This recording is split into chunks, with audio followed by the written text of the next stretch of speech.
তা ইমাম মাহাদি আবার কখন আসবে? আমরা তো বুঝলাম ইমাম মাহাদি আসবেন তারপরে দাজ্জাল, তারপরে ঈসা আলাইহিস সালাম, তারপরে খেলাফা, এই তো। তার ইমাম মাহাদি আবার কখন?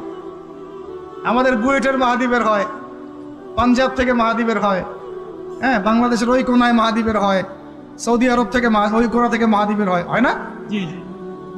খুব ভালো করে মনে রাখবেন, যতক্ষণ এই বিশ্বে একটা মালহামা না হচ্ছে মাহাদি আসছেন না। কথা ক্লিয়ার? এই বিশ্বে যতক্ষণ একটা মালহামা না হচ্ছে মাহাদি আসছেন না। তিনি আসবেন ফাতিমা রাদিয়াল্লাহু আনহার বংশ থেকে। কার বংশ? তার আসল নাম মুহাম্মদ। কি নাম? তার নাক উঁচু, নাক একদম উঁচু, খাড়া, কপাল চওড়া, চেহারার গড়নটা আমাদের নবী সাল্লাল্লাহু আলাইহি ওয়াসাল্লামের। তার বাবার নাম হবে আব্দুল্লাহ, তার মায়ের নাম হবে আমিনা। তিনি দায়িত্ব নিতে চাইবেন না, তিনি দায়িত্ব নিতে চাইবেন না।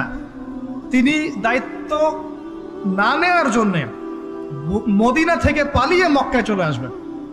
ভয়ে আমাকে দায়িত্ব দিও না, এই ভয়ে। ও তিনি আরবি ভাষায় কথা বলবেন, বাংলা ভাষায় না। এখনকার মাহাদিরা পাঞ্জাবি ভাষায়, বাংলা ভাষায় কথা বলে, ঠিক আছে? এবং এই কাবা ঘর যেটা আমরা তাওয়াফ করি,